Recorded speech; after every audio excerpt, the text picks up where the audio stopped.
This is just to say, by William Carlos Williams.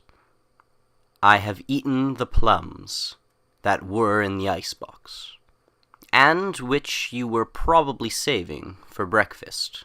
Forgive me.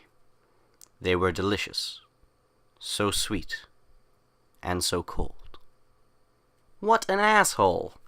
He knew. He freaking knew. The speaker isn't even trying to hide it. He's like, yeah, last night I woke up and took your presumably labeled plums from the fridge, ate them, enjoyed them, note that he says so sweet and so cold, and then left a passive-aggressive note to tell you. What sort of abusive relationship do these two have? Well, I guess I would hate my roommate too if he ate plums for breakfast. That's hippie food. What does he eat for lunch? Kale and quinoa? A real man eats bacon sandwiches for breakfast with bacon substituting the bread. Bloody commie roommate. But that's all an aside. The real virtue of this poem is that it's really short and really simple, which makes it absolutely perfect for analyzing in high school. Seriously, this is a gift to high school students all over the world. Especially if they're high school students like me, who are lazy as hell, but still care about getting their grade A's. In fact, this poem is so famous that there are thousands of websites out there analyzing it for you. Introduce them to copy and paste, my friends. And that's all pretty good, considering this is essentially just a passive-aggressive note left, presumably, on the icebox. Frankly, that's more than you typically get from a food thief. I mean, if you've ever had a communal fridge at your workplace, then chances are at some point an anonymous coworker has stolen food from somebody else, and that somebody else subsequently got pissed off.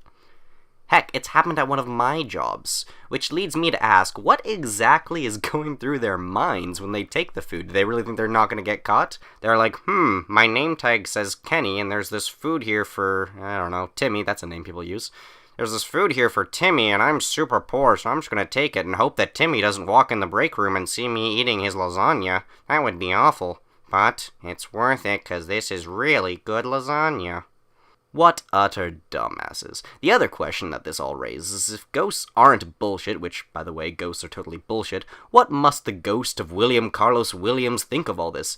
After all, this is one of his most famous poems, and it's about a douche eating the plums of some other douche. The only poem of his that's arguably more famous is called The Red Wheelbarrow, and it reads like this. The Red Wheelbarrow, by William Carlos Williams.